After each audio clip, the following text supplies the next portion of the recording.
الله محمد صلى الله عليه وسلم وشر الأمور محدثاتها وكل محدثة بدعة وكل بدعة ضلالة وكل ضلالة في النار. فأعوذ بالله من الشيطان الرجيم. وما أصاب من مصيبة إلا بإذن الله ومن يؤمن بالله يهد قلبه والله بكل شيء عليم. وقال تعالى: وننزل من القرآن ما هو شفاء ورحمة للمؤمنين. وقال تعالى أيضا: وما يؤمن أكثرهم بالله إلا وهم مشركون.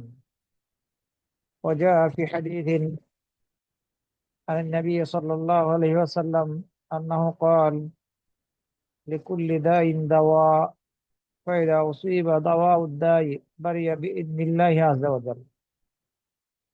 وجاء في حديث آخر قال رسول الله صلى الله عليه وسلم: من علق تميمة فقد أشرك। সমস্ত প্রশংসা মহান রব্বুল আলামিনের জন্য। অতঃপর সালাত ও সালাম পাঠ করছি নবী মুহাম্মদ সাল্লাল্লাহু আলাইহি ওয়াসাল্লাম এবং তার সকল অনুসারীদের প্রতি। আল্লাহুম্মা সাল্লি আলাইহি ওয়া আলাইহিম। সম্মানিত ভাই ও বোনেরা, আল্লাহ রাব্বুল আলামিন আমাদেরকে বিভিন্ন সময়ে বিভিন্ন ভাবে পরীক্ষা করে থাকেন। এই পরীক্ষার ধরনগুলো বিভিন্ন রূপ। কখনো অর্থনৈতিকভাবে টানাপোড়েনের মধ্যে রেখে আল্লাহ রাব্বুল আলামিন পরীক্ষা করেন। কখনো ধন সম্পদ বৃদ্ধি করে পরীক্ষা করেন, ধন সম্পদ দান করে পরীক্ষা করেন। আবার কখনো পরিবারের বা আত্মীয় স্বজনের মধ্যে থেকে মৃত্যু দেওয়ার মাধ্যমে আল্লাহ রাব্বুল আলামিন আমাদেরকে পরীক্ষা করেন আমরা ধৈর্য ধারণ করছি কিনা। আবার কখনো বিভিন্ন ধরনের বিভিন্ন রূপ বিপদ আপদ দিয়ে আল্লাহ রাব্বুল আলামিন পরীক্ষা করেন। অসুখ বিসুখ দিয়ে আল্লাহ রাব্বুল আলামিন পরীক্ষা করেন। পরীক্ষার ধরনগুলো বিভিন্ন রূপ।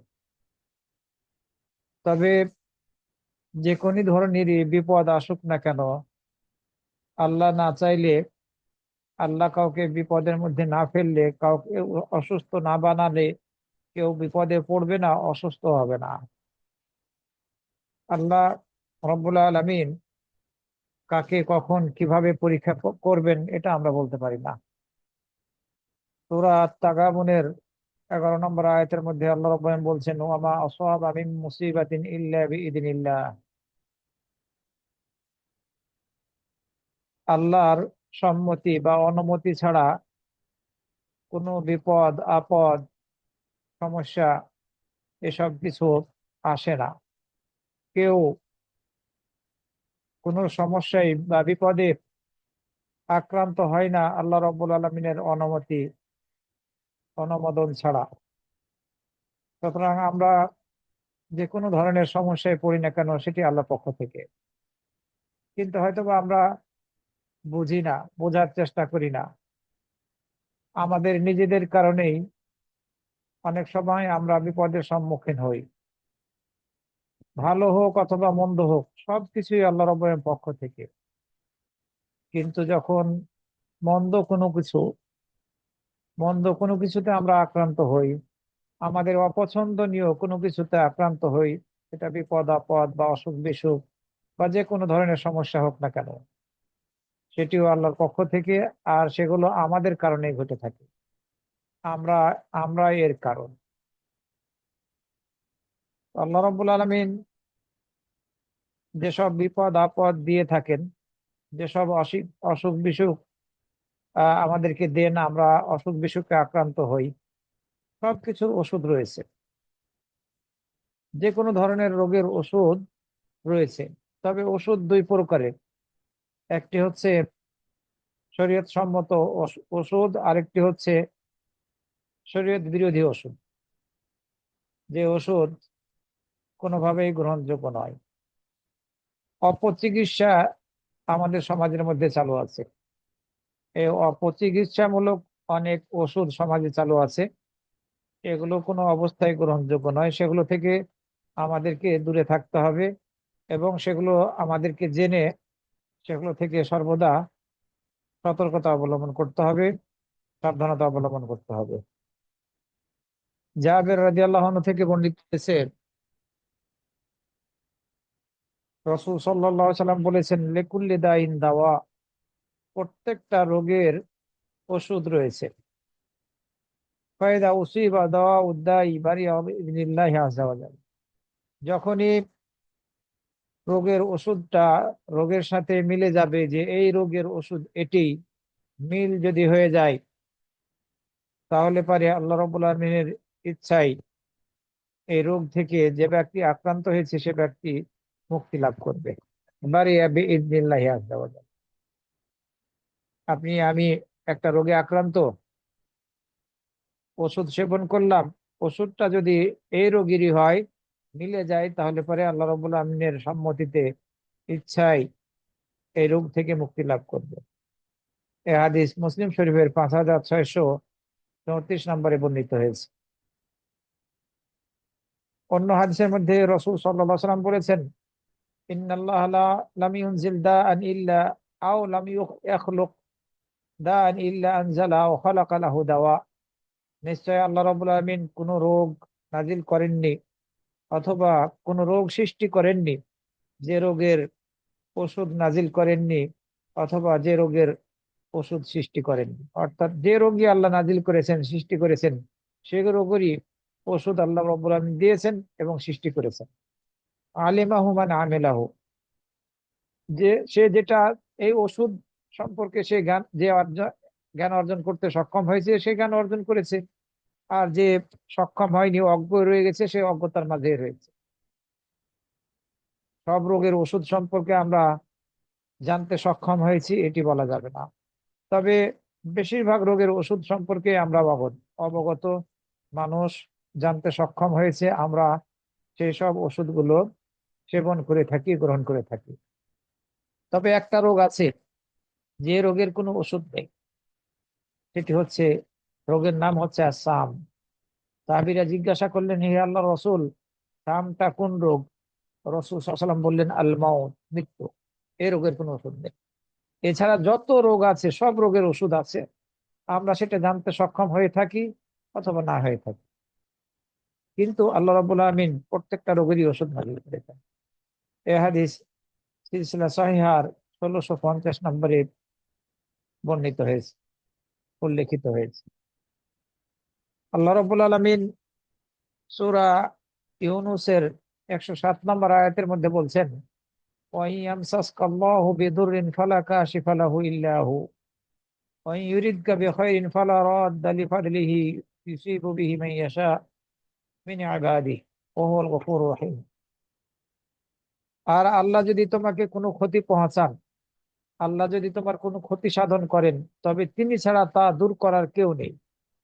আর তিনি যদি তোমার কল্যাণ চান, তবে তার অনুগ্রহের কোনো প্রতিরোধকারী নেই। এই কল্যাণ থেকে এই ব্যক্তিকে, যার যার কল্যাণ চাবেন আল্লাহ, এই ব্যক্তি থেকে এই কল্যাণকে কেউ প্রতিহত করতে পারবে না। রাসূল সাল্লাল্লাহু আলাইহি ওয়াসাল্লামকে উদ্দেশ্য করে বলা হচ্ছে, যদি তোমাকে কোনো ক্ষতি পৌঁছান আল্লাহ, তবে তিনি ছাড়া তা দূর করার কেউ নেই। আর তিনি যদি তোমার কল্যাণ চান, তবে তার অনুগ্রহের কোনো প্রতিরোধকারী নেই। তিনি তার বান্দাদের যাকে ইচ্ছা তাকে তা দিবেন, সেই কল্যাণটা দান করবেন, আর তিনি পরম ক্ষমাশীল, অতি দয়ালু। এছাড়া আল্লাহ রাব্বুল আলামিন সূরা আন-নাহলের 53 এবং 54 নম্বর আয়াতের মধ্যে বলেছেন, ওয়ামা বিকুম মিন নি'মাতিন ফামিনাল্লাহ সুম্মা ইযা মাসসাকুমুদ দুররু ফাইলাইহি তাজারুন সুম্মা ইযা কাশাফাদ দুররা আনকুম ইযা ফারিকুম মিনকুম বিরাব্বিহিম ইউশরিকুন। আর তোমার কাছে যেসব নিয়ামত আছে তা আল্লাহর পক্ষ থেকে। আমরা যেসব নিয়ামত ভোগ করি সেসব নিয়ামত গুলো আল্লাহর পক্ষ থেকে, আর তোমাদের কাছে যেসব নিয়ামত আছে তা আল্লাহর পক্ষ থেকে। অতঃপর দুঃখ দুর্দশা দুর্দশা যখন তোমাদেরকে স্পর্শ করে, তখন তোমরা শুধু তার কাছে ফরিয়াদ করো। আমরা যখন বিপদে পড়ি, সমস্যায় পড়ি, তখন আল্লাহর দিকে ফিরে যাই। আল্লাহর কাছে প্রার্থনা করি, ফরিয়াদ করি। এরপরে আল্লাহ রাব্বুল আলামিন বললেন, সুম্মা ইযা কাশাফা দুররা, এরপর যখন তিনি তোমাদের থেকে দুঃখ দুর্দশা কষ্ট দূর করে দেন, সমস্যা দূর করে দেন, তখন তোমাদের মধ্য থেকে একটি দল তাদের রবের সাথে শিরক করে।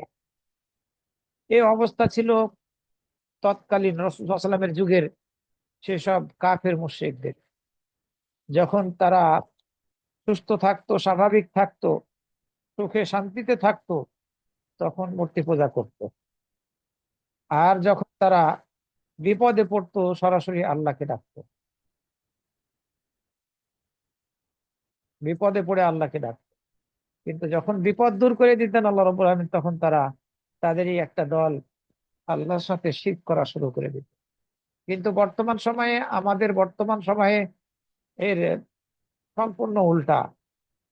বহু লোক আছে, লক্ষ লক্ষ লোক আছে, যারা যখন ভালো থাকে, সুস্থ থাকে, সুখে থাকে, তখন আল্লাহকে স্মরণ করে। আর বিপদে পড়লে আল্লাহকে বাদ দিয়ে ওই মাজারে যায়, পীর সাহেবের কাছে যায়, এদের কাছে যায়, তথাকথিত অলিয়া উলিয়াদের নিকটে যায় বিপদে পড়লে। সম্পূর্ণ উল্টো চিত্র সেই মক্কার মুশরিকদের আর বর্তমানের মুশরিকদের মাঝে। তারা বিপদে পড়লে আল্লাহকে ডাকতো, আর এখনকার যারা মুশরিক তারা বিপদে পড়লে আল্লাহকে বাদ দিয়ে অন্য কাউকে ডাকে। বর্তমান যুগের মুশরিকরা বেশি বড় মুশরিক। সম্মানিত ভাইরা, রোগ হবে, অসুস্থ হব আমরা, এর চিকিৎসা রয়েছে। আল্লাহ রাব্বুল আলামিন সেটি আমাদেরকে দান করেছেন। আগেই বলা হয়েছে, আমরা জানি আর না জানি। এই রোগের চিকিৎসাটা দুই ধরনের হয়ে থাকে। একটি হচ্ছে হারাম পন্থায়, আরেকটি হচ্ছে হালাল পন্থায়। কিন্তু আমরা কোনো অবস্থায় হারাম কোনো কিছুর দ্বারা চিকিৎসা গ্রহণ করতে পারবো না। হারাম কোনো কিছুর দ্বারা চিকিৎসা গ্রহণ করাটা হারাম। তারিক বিন সুয়াইদ আল জুফি রাদিয়াল্লাহু আনহু থেকে বর্ণিত হয়েছে, নবী সাল্লাল্লাহু আলাইহি সাল্লামকে তিনি জিজ্ঞাসা করলেন মদ সম্পর্কে, তিনি নিষেধ করলেন। অথবা রাসূল সাল্লাল্লাহু আলাইহি সাল্লাম মদ তৈরি করাকে অপছন্দ করলেন। তখন তারিক বিন সুয়াইদ আল জুফি রাদিয়াল্লাহু আনহু বললেন, ইন্নামা আসনাউহু লিদ-দাওয়া, আমরা তো মদ তৈরি করি ওষুধ, ওষুধ হিসেবে, এটা কি আমরা করতে পারবো না? রাসূল সাল্লাল্লাহু আলাইহি ওয়াসাল্লাম বললেন, ইন্নাহু লাইসা বিদাওয়া ওয়ালাকিন্নাহু দা, এই মদ ওষুধ নয়, বরং এটি হচ্ছে রোগ। রাসূল বললেন, এই মদ ওষুধ নয়, বরং এটি হচ্ছে রোগ। এই মদের কারণে, মদ পানকারী অথবা মদ সেবনকারী যারা, এর কারণে তাদেরকে বিভিন্ন ধরনের রোগের মধ্যে পড়তে হয়, তারা বিভিন্ন ধরনের রোগে আক্রান্ত হয়। এছাড়া আবু হুরায়রা, এ হাদিস মুসলিম শরীফের 1948 নম্বরে বর্ণিত হয়েছে। আবু হুরায়রা রাদিয়াল্লাহু আনহু থেকে অন্য হাদিসের মধ্যে বর্ণিত হয়েছে, তিনি বলেন, রাসূল সাল্লাল্লাহু আলাইহি ওয়াসাল্লাম অপবিত্র ওষুধ থেকে নিষেধ করেছেন, অর্থাৎ অপবিত্র ওষুধ গ্রহণ করতে তিনি নিষেধ করেছেন। নাপাক ওষুধ গ্রহণ করতে রাসূল সাল্লাল্লাহু আলাইহি ওয়াসাল্লাম নিষেধ করেছেন। তিরমিজির 2045 নম্বর হাদিস। আব্দুল্লাহ ইবনে মাসউদ রাদিয়াল্লাহু আনহু থেকে বর্ণিত হয়েছে, তিনি বলেন, ইন্নাল্লাহা লাম ইয়াজআল শিফাআকুম ফীমা হাররামা আলাইকুম, নিশ্চয়ই আল্লাহ রাব্বুল আলামিন তোমাদের আরোগ্য দেননি, রাখেননি সেই বস্তুর মাঝে যেই বস্তুকে তিনি তোমাদের উপরে হারাম করেছেন। যে বস্তুকে হারাম করেছেন আল্লাহ রাব্বুল আলামিন আমাদের উপরে, সেই বস্তুর মধ্যে আমাদের কোনো আরোগ্য রাখেননি, অর্থাৎ সেগুলো আমরা ওষুধ হিসেবে গ্রহণ করতে পারি না। হারাম পন্থায় বা হারাম হারাম পন্থায় চিকিৎসা গ্রহণ করা, যেটি অপচিকিৎসার অন্তর্ভুক্ত, এটি কোনোভাবেই গ্রহণযোগ্য না। এর বিভিন্ন, এই হারাম চিকিৎসা বিভিন্ন ভাবে গ্রহণ করা হয়ে থাকে। কখনো কখনো আমরা অসুস্থ হলে জাদুকরদের কাছে যাই, এই ভেলকি দেখিয়ে যারা তন্ত্র মন্ত্র পড়ে সুস্থ করার চেষ্টা করে, এদের কাছে যাই। এদের কাছে যাওয়াটা হারাম, কোনোভাবেই গ্রহণযোগ্য না। আর দেহাবু ইলা সাহারাতি ওয়াল মুশাওয়াইদিন, যারা ভেলকি দেখিয়ে চিকিৎসা করে, জাদুর দ্বারা চিকিৎসা করে, এদের নিকট যাওয়াটা এবং তাদের দ্বারা চিকিৎসা গ্রহণ করাটা এটি হারাম। এটি একটি অপচিকিৎসা। 2 নম্বরে হচ্ছে অনেক সময় আমরা গণকদের কাছে যাই, জ্যোতিষীদের কাছে যাই, আবার যারা গায়েব জানার দাবি করে এদের কাছে যাই, তাদের মাধ্যমে চিকিৎসা নেওয়ার চেষ্টা করি। বর্তমানের তথাকথিত কবিরাজরা, খতিব হতে পারে, ইমাম হতে পারে, বক্তা হতে পারে, মুয়াজ্জিন হতে পারে, এদের দ্বারা চিকিৎসা গ্রহণ করে থাকে অনেকে। এরা গায়েব জানার দাবি করে অনেক সময়, বা এদের বেশিরভাগই গায়েব জানার দাবি করে। এরা এই জ্যোতিষীর মতো কথাবার্তা বলে, অনুমান নির্ভর কথা বলে, এদের মাধ্যমে চিকিৎসা গ্রহণ করা হারাম। রাসূল সাল্লাল্লাহু আলাইহি ওয়াসাল্লাম হাদিসের মধ্যে বলেছেন, মান আতা আররাফান ফাসালাহু আন শাইইন লাম তুকবাল লাহু সালাতুন 40 লাইলা। যে ব্যক্তি কোনো গায়েব জানার দাবি করে, এই গণক এদের কাছে যাবে আর এরপর কিছু জিজ্ঞাসা করবে, জিজ্ঞাসা করলেই তার 40 রাতের বা 40 দিনের সালাত কবুল হবে না। এই হাদিস মুসলিম শরীফের মধ্যে বর্ণিত হয়েছে। এই তথাকথিত কবিরাজ যারা গায়েব জানার দাবি করে, অথবা জ্যোতিষী, গণক, এদের কাছে গিয়ে যদি আপনি কোনো কিছু সম্পর্কে জিজ্ঞাসা করেন, তাহলে 40 দিনের সালাত কবুল হবে না, ফরজ সালাত। মুসলিম শরীফের হাদিস। আপনি যান এইসব কবিরাজ, খতিব, ইমাম, মুয়াজ্জিন এদের কাছে, তারা আপনার রোগীর নামটা লিখবে, আহ বলে তারা যে জাফরান কালি দিয়ে রোগীর নাম লিখবে এবং রোগীর মায়ের নাম লিখবে। লেখার পরে কিছু পড়ে ফু দিবে, হয়তো বা আপনাকে শোনাবে, কোরআনের কিছু আয়াতও পড়বে, আবার কিছু জিনিস পড়বে যেগুলো অবোধগম্য, বোঝা যায় না কি পড়লো। এরপরে ফু দিবে, ফু দেওয়ার পরে বলবে রোগী খুব বিপদে আছে। কিভাবে জানলো সে? গায়েব জানার দাবি করে এরা। এদের কাছে আপনি যাবেন, কিছু জিজ্ঞাসা করবেন, 40 দিনের সালাত কবুল হবে না। রাসূল সাল্লাল্লাহু আলাইহি ওয়াসাল্লাম অন্য হাদিসের মধ্যে বলেছেন, মান আতা কাহিনান আও আররাফান ফাসাদদাকাহু বিমা ইয়াকুল। যে ব্যক্তি কোনো গণক, জ্যোতিষী অথবা গায়েব দাবিকারীর নিকট যাবে এবং সে যা বলবে তা সত্য মনে করবে, সে মুহাম্মদ সাল্লাল্লাহু আলাইহি ওয়াসাল্লামের প্রতি যা কিছু নাজিল করা হয়েছে সেসব কিছুর সাথে কুফরি করলো, সেগুলোকে অস্বীকার করে বসলো। এ হাদিস মুসনাদ আহমদের মধ্যে বর্ণিত হয়েছে, সেই হাদিস। আরো একটা অপচিকিৎসা, হারাম চিকিৎসা হচ্ছে, যেটা আগেই উল্লেখ করা হয়েছে, মদ, মদের দ্বারা চিকিৎসা গ্রহণ করা নাজায়েজ। মুসলিম শরীফের হাদিস। এটি আসলে চিকিৎসা নয় বা কোনো ওষুধ নয়, বরং এটি রোগ। আরো একটা অপচিকিৎসা আছে, সেটি হচ্ছে ম্যাগনেট দিয়ে চিকিৎসা গ্রহণ করা। এটিও ইসলাম সমর্থিত নয়। অনেকে এই ধরনের কিছু করে থাকে। আবার এই ম্যাগনেটের কেউ বালা অথবা আংটি আমাদের দেশে এই কম পয়সাতেই পাওয়া যায়। বিভিন্ন ধরনের রেল স্টেশন, বাস স্টেশন, এসব জায়গাগুলোতে অষ্টধাতুর আংটি, যাই হোক, এ ধরনের কোনো কিছুর দ্বারা চিকিৎসা গ্রহণ করা সম্পূর্ণভাবে হারাম, নাজায়েজ, হারাম, অপচিকিৎসা, এগুলো নাজায়েজ, শিরকের অন্তর্ভুক্ত হয়ে যাবে। আরো একটা চিকিৎসা হচ্ছে অপচিকিৎসা বা হারাম চিকিৎসা, সেটি হচ্ছে নাপাক দিয়ে চিকিৎসা গ্রহণ করা। এটিও এসে গিয়েছে। আল্লাহ রাব্বুল আমিন আল্লাহ রাব্বুল আমিন কোরআন মাজিদের মধ্যে বলেছেন, নবী মুহাম্মদ সাল্লাল্লাহু আলাইহি ওয়াসাল্লামের একটি বৈশিষ্ট্য সম্পর্কে, একটি গুণ সম্পর্কে, ইউহিল্লু লাহুমুত তাইয়্যিবাত ওয়া ইউহাররিমু আলাইহিমুল খাবায়েথ। তিনি তাদের জন্য পবিত্র বস্তুকে হালাল ঘোষণা করবেন, পবিত্র বস্তুকে হালাল ঘোষণা করবেন, এবং তাদের জন্য যেগুলো অপবিত্র, নাপাক, সেগুলোকে হারাম ঘোষণা করবেন। এটি হচ্ছে আমাদের নবীর একটি বৈশিষ্ট্য। এরপরে রাসূল সাল্লাল্লাহু আলাইহি ওয়াসাল্লাম বলেছেন, নিষেধ করেছেন অপবিত্র বস্তুকে ওষুধ হিসেবে গ্রহণ করতে, অপবিত্র বস্তুকে, নাপাক বস্তুকে ওষুধ হিসেবে গ্রহণ করতে নিষেধ করেছেন। এ হাদিস তিরমিজির 2045 নম্বরে বর্ণিত হয়েছে।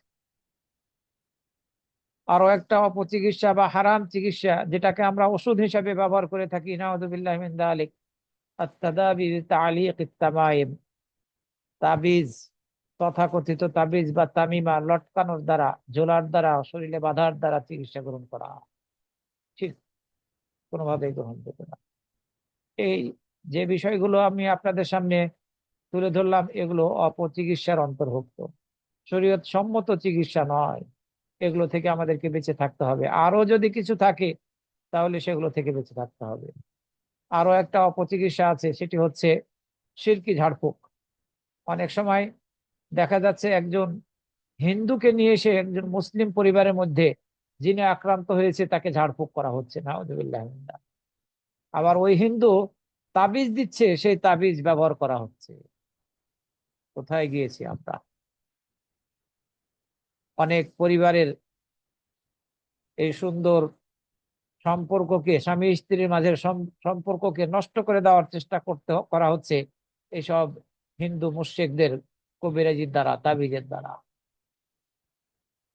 এইসব অপচিকিৎসা থেকে আমাদেরকে বেঁচে থাকতে হবে। ইবনুল কাইয়্যিম আল জাওজিয়া রাহিমাহুল্লাহ তার আত-তিব্বুন নাবাবী গ্রন্থের মধ্যে আলোচনা করেছেন, একজন রোগীর বা রোগের চিকিৎসা হচ্ছে তিন তিন প্রকারের। রোগের চিকিৎসা হচ্ছে তিন প্রকারের। প্রথম প্রকার হচ্ছে প্রাকৃতিক বস্তুর দ্বারা চিকিৎসা গ্রহণ করা।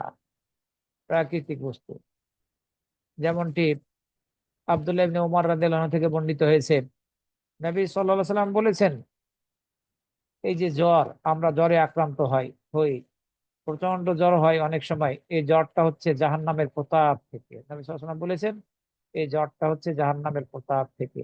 সুতরাং তোমরা পানির দ্বারা এই এই ঠান্ডা করে ফেলো। পানির দ্বারা ঠান্ডা করতে বলা হয়। প্রচন্ড জ্বর, হয়তোবা 103, 4, 5 উঠে গিয়েছে, আপনি গোসল করে ফেলুন, পানি ঢালতে থাকুন। হয়তোবা আপনাকে ঠান্ডা লাগবে, কিন্তু জ্বর থেকে আপনি মুক্তি লাভ করবেন। এই নির্দেশই দিয়েছেন রাসূল সাল্লাল্লাহু আলাইহি ওয়াসাল্লাম। আমরা অনেক সময় জ্বরে আক্রান্ত হলে এই কাপড়ের পট্টি কপালে দেই, মাথায় পানি দিয়ে মাথাকে ঠান্ডা করার, জ্বর যাতে আর বেড়ে না যায় এই চেষ্টা করি। এটি রাসূল সাল্লাল্লাহু আলাইহি ওয়াসাল্লাম হাদিসের মধ্যে বলে গিয়েছেন। সেটাই আমরা অনুসরণ করে থাকি, ডাক্তাররাও এটা করতে বলে। তো প্রাকৃতিক বস্তুর দ্বারা চিকিৎসা গ্রহণ করা, আরো অনেক কিছু আছে, খেজুর, জমজমের পানি, বিশেষভাবে কালো জিরা এবং বিভিন্ন ফলমূল বিভিন্ন ধরনের রোগের চিকিৎসা হিসেবে ব্যবহার হয়। বিভিন্ন ধরনের গাছ গাছরা চিকিৎসা হিসেবে, ওষুধ হিসেবে ব্যবহার হয়। সেগুলোর দ্বারা আমরা চিকিৎসা করতে পারি। এই যে ধরুন বাসক পাতা আর তুলসী পাতা, এই বাসক পাতা আর তুলসী পাতা শিশু বাচ্চাদের যখন ঠান্ডা সারে না, জ্বর সারে না, তখন ডাক্তাররা, বর্তমানে এমবিবিএস ডাক্তাররা পরামর্শ দেয় যে বাসক পাতা তুলসী পাতার রস বেটে বেটে রস বের করে সেটি বাচ্চাকে মধু মিশিয়ে খাওয়ান, ঠিক হয়ে যাবে। আপনি বয়স্ক হলেও অন্য কোনো ওষুধে কাজ করছে না, ঠান্ডা লেগেছে, আপনি 3 বার করে খাবারের পরে দৈনন্দিন 2 চামচ বাসক পাতা তুলসী পাতার রস খান, 1 চামচ আহ মধু মিশ্রিত করে, অরিজিনাল মধু মিশ্রিত করে, ইনশাআল্লাহ আপনি আরোগ্য লাভ করবেন। প্রাকৃতিক চিকিৎসা আরো অনেক কিছু আছে। আরো একটি চিকিৎসা হচ্ছে শরীয়ত সম্মত চিকিৎসা, যেটি ঝাড়ফুঁকের মাধ্যমে আমরা করে থাকি। এ মর্মে বহু হাদিস বর্ণিত হয়েছে। কোরআনের আয়াত অথবা সূরা অথবা রাসূল সাল্লাল্লাহু আলাইহি ওয়াসাল্লাম থেকে প্রমাণিত হাদিসের মধ্যে কোন দোয়ার দ্বারা ঝাড়ফুঁক করা, এটি শরীয়ত সম্মত চিকিৎসা। উম্মে সালামা রাদিয়াল্লাহু আনহা থেকে বর্ণিত হয়েছে, নবী সাল্লাল্লাহু আলাইহি ওয়াসাল্লাম তার ঘরের মধ্যে এক মেয়েকে দেখলেন, যার যার চেহারা আহ, পরিবর্তন হয়ে গিয়েছিল। এই যে মেয়েটার চেহারাটা পরিবর্তন হয়ে গিয়েছিল, বিবর্ণ হয়ে গিয়েছিল। এই অবস্থা দেখে রাসূল সাল্লাল্লাহু আলাইহি ওয়াসাল্লাম বললেন, তাকে তোমরা ঝাড়ফুঁক করো, কেননা তাকে কুদৃষ্টি লেগেছে। তাকে তোমরা ঝাড়ফুঁক করো। ঝাড়ফুঁকের দ্বারা আমরা চিকিৎসা গ্রহণ করতে পারি, এটা শরীয়ত সম্মত চিকিৎসা। এছাড়া আরো একটি শরীয়ত সম্মত চিকিৎসা হচ্ছে প্রাকৃতিক বস্তু, যেগুলোর দ্বারা আমরা ওষুধ বানাচ্ছি, ওষুধ হিসেবে কাজে লাগাচ্ছি, তৈরি করা হচ্ছে সেগুলো, এবং ঝাড়ফুঁক, উভয়টাকে একত্রিত করে চিকিৎসা, সেটাও চলছে। আবার শরীয়ত সম্মত ঝাড়ফুঁকের দ্বারাও চিকিৎসা চলছে। এই 3 প্রকারের চিকিৎসার কথা ইবনুল কাইয়্যিম আল জাওজিয়া রাহিমাহুল্লাহ আত-তিব্বুন নাবাবীর মধ্যে উল্লেখ করেছেন। প্রাকৃতিক শরীরসম্মত ঝাড়ফুঁক অথবা উভয়টার দ্বারা। আজকের আমাদের মূল আলোচনা হচ্ছে তামিমা নিয়ে। তামিমা শব্দের অর্থ কি, তামিমা দ্বারা কোন জিনিসগুলোকে বোঝানো হয়ে থাকে, আমরা সেগুলো জানবো। তামিমা এবং তাবিজ আরবিতে দুটি শব্দ। তামিমা শব্দের দ্বারা বোঝানো হয় পুঁতি, কড়ি, বালা, কাগজে কিছু লিখে, কোরআন থেকে হোক অথবা অন্য কোনো কিছু থেকে হোক, তন্ত্র মন্ত্র, সুতা, বিশেষ কোনো কিছুর নকশা, চিকিৎসার উদ্দেশ্যে শরীরের যে কোনো স্থানে বা বাড়িতে অথবা গাড়িতে ঝোলানোকে তামিমা বলা হয়।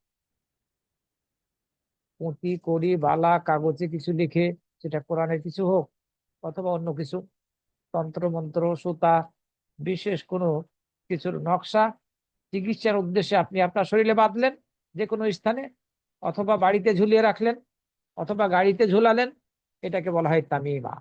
আর প্রচলিত অর্থে অর্থে আমরা এটাকে তাবিজ বলে থাকি। তামিমার তামিলনামাটাকে আমরা তাবিজ বলি, যদিও তাবিজ শব্দের ভিন্ন অর্থ রয়েছে। এই এ ধরনের কড়ি বা পুঁতি, বালা, এসব কিছু জাহেলিয়ত যুগীয় কর্ম ছিল। জাহেলিয়ত যুগীয় লোকেরা পুঁতি দানা তাদের শিশুদের গলায় ঝুলিয়ে দিত। উদ্দেশ্য কি ছিল? তারা এর দ্বারা কুদৃষ্টি থেকে বাঁচার চেষ্টা করত, যাতে করে এই শিশুরা কুদৃষ্টিতে, তাদেরকে কুদৃষ্টি না লাগে।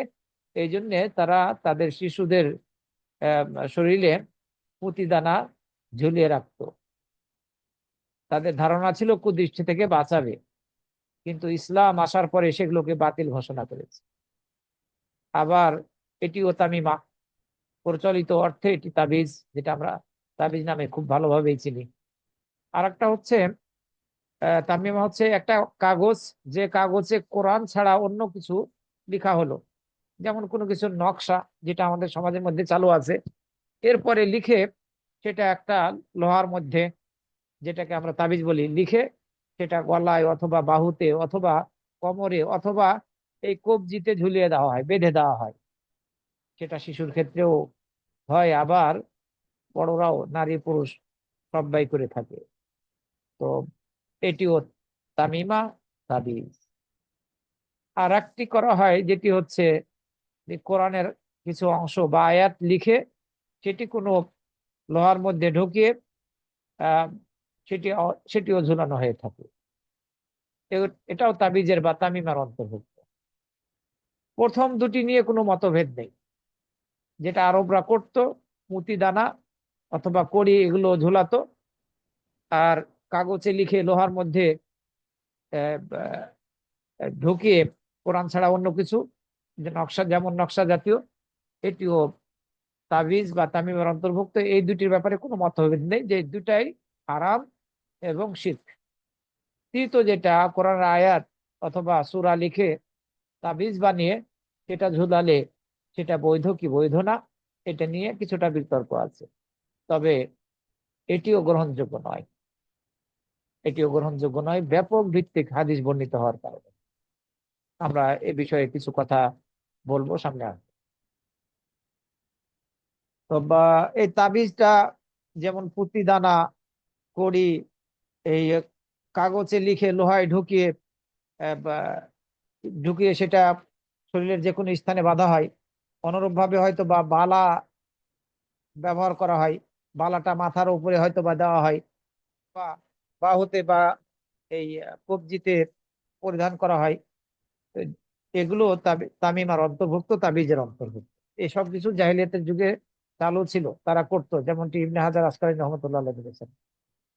এই যে তামিমা বা প্রচলিত অর্থে তাবিজ, এটি ব্যবহার করা হয় দুটি উদ্দেশ্যে। এক নম্বর উদ্দেশ্য হচ্ছে কিছু ঘটার পূর্বেই সুরক্ষা ব্যবস্থা হিসেবে লটকানো।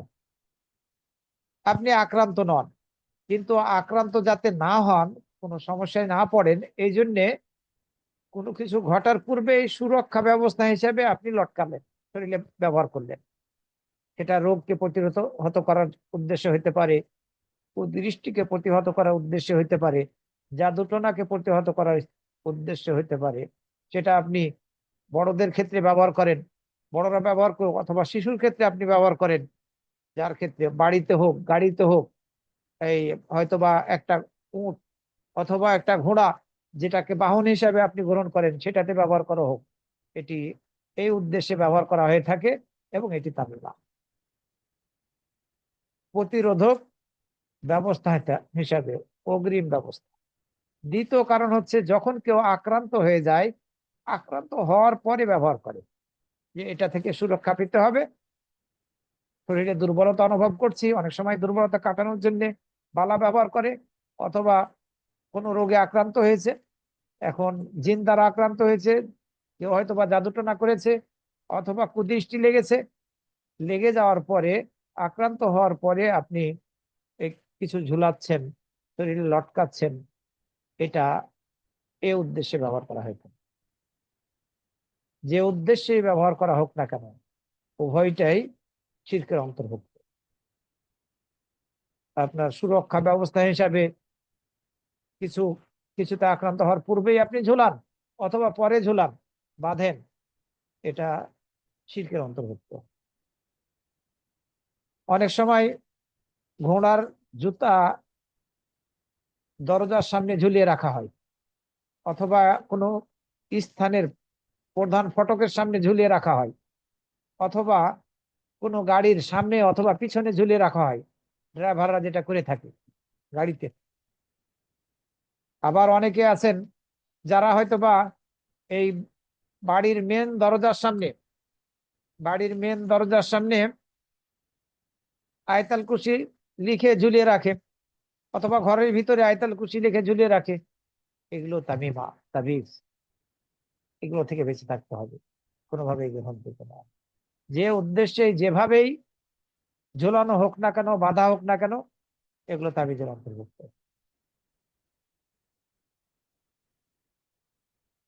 আর এসব কিছুর খুব ব্যাপক ব্যবহার লক্ষ্য করা যায় গ্রাম অঞ্চলে। গ্রাম অঞ্চলগুলোতে এই যারা চাষি, ক্ষেত চাষ করে, এদের মাঝে।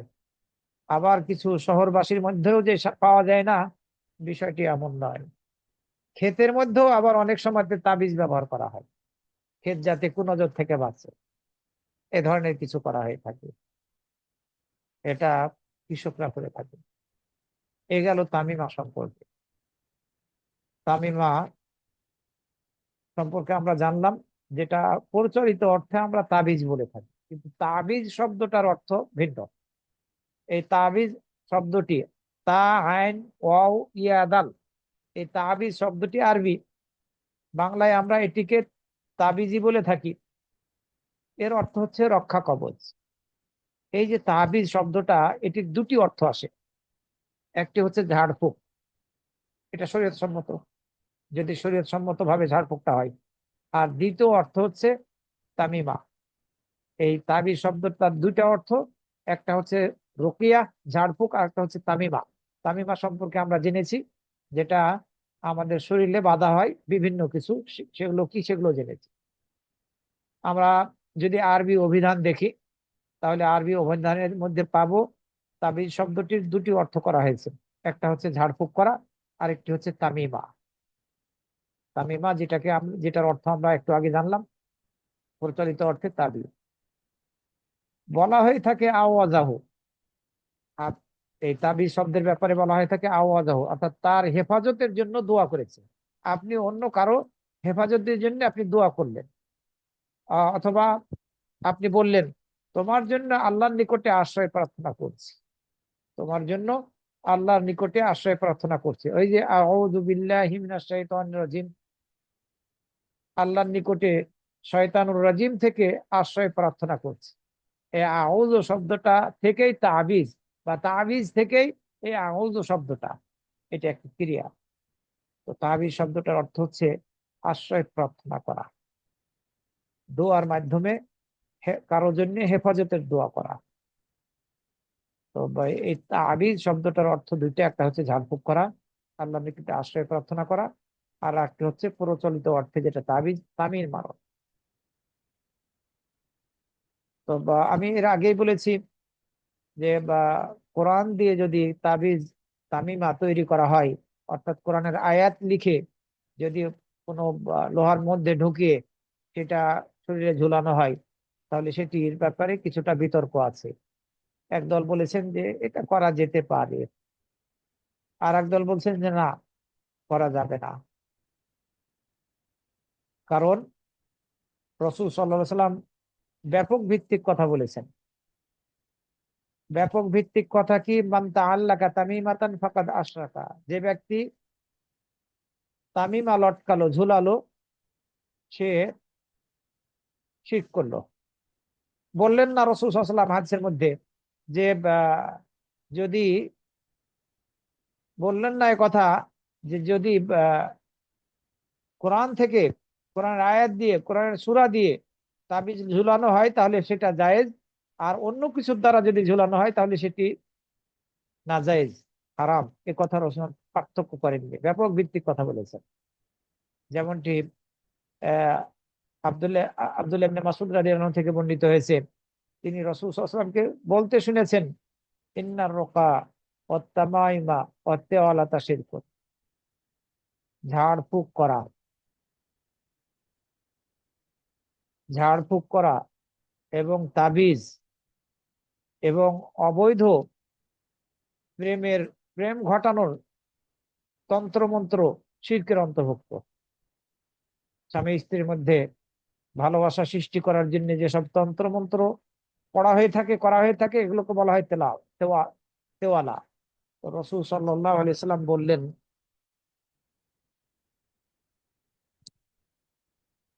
রাসূল সাল্লাল্লাহু আলাইহি সাল্লাম বললেন, ইন্নার রুকা ওয়াত তামাইমা ওয়াত তিওয়ালাতা শিরকুন, রোকা, ঝাড়ফুঁক, তামাইম প্রচলিত অর্থে যেটাকে আমরা তাবিজ বলি, এবং তেওয়ালা, তিনটাই শিরক। ক্বালাত কুলতু লিমা তাকুলু হাদা, যখন আব্দুল্লাহ ইবনে মাসউদ রাদিয়াল্লাহু আনহু এই হাদিস বর্ণনা করলেন, তখন তার স্ত্রী জায়নাব বললেন, আব্দুল্লাহ ইবনে মাসউদ রাদিয়াল্লাহু আনহুর স্ত্রী জায়নাব বললেন, কুলতু লিমা তাকুলু, আপনি এ কথা বলছেন কেন? ওয়াল্লাহি লাকাদ কানাত আইনি তাকযিফু, আল্লাহর কসম আমার চোখ দিয়ে পানি ঝরতো। কুনতু আখতালিফু ইলা ফুনালিল ইয়াহুদ, আর অমুক ইহুদির আমাকে ঝাড়ফুঁক করতো। ইহুদির কথা বলা হচ্ছে, যে অমুক ইহুদি আমাকে ঝাড়ফুঁক করতো, আর ঝাড়ফুঁক করার পরে এই যে পানি পড়তো চোখ দিয়ে, এটি দূর হয়ে যেত, আমি শান্তি অনুভব করতাম। ফাকাল আব্দুল্লাহ, তখন আব্দুল্লাহ ইবনে মাসউদ রাদিয়াল্লাহু আনহু বললেন, ইন্নামা যাকে আমালু শাইতান কানা ইয়ানখাসুহা বিয়াদিহি। আব্দুল্লাহ ইবনে মাসউদ রাদিয়াল্লাহু আনহু বললেন, এটা হচ্ছে শয়তানের কাজ। যখন তার স্ত্রী জায়নাব বললেন যে সে ঝাড়ফুঁক করতো ইহুদি ব্যক্তি, আর এর ফলে আমার চোখে পানি পড়া বন্ধ হয়ে যেত, আব্দুল্লাহ ইবনে মাসউদ রাদিয়াল্লাহু আনহু বললেন, এগুলো হচ্ছে শয়তানের কাজ। সে নিজ হাতে চোখে যন্ত্রণা দেয়, যখন সে ঝাড়ফুঁক দেয় তখন সে বিরত থাকে। সে, এই শয়তান আহ, চোখ দিয়ে পানি ঝরায় যাতে তুমি শিরকি ঝাড়ফুঁক করো, আর এর মাধ্যমে তুমি সুস্থতা লাভ করো। ঠিক করে এনে শয়তান, এটা বোঝালেন। বরং এর চেয়ে তোমার জন্য এরূপ বললেই যথেষ্ট, যেরূপ রাসূল সাল্লাল্লাহু আলাইহি সাল্লাম বলতেন। রাসূল সাল্লাল্লাহু যেরূপ বলতেন সেরূপ যদি তুমি বলো, তাহলে সেটাই তোমার জন্য যথেষ্ট। রাসূল সাল্লাল্লাহু আলাইহি সাল্লাম কি বলতেন? বলতেন, আযহিবিল বাসা রব্বান নাস ইশফি আনতা শাফি লা শিফা ইল্লা শিফাউকা শিফাআন লা ইউগাদিরু সাকামা। তুমি এটা পড়বা। আব্দুল্লাহ ইবনে মাসউদ রাদিয়াল্লাহু আনহু তার স্ত্রী জায়নাবকে এটা শিখিয়ে দিলেন, যে না, তুমি ইহুদীর নিকট থেকে ঝাড়ফুঁক করাবে না। এ হাদিস আবু দাউদের 3883 অথবা 3885 নম্বরে, ইবনে মাজাহ 3530 নম্বরে বর্ণিত হয়েছে।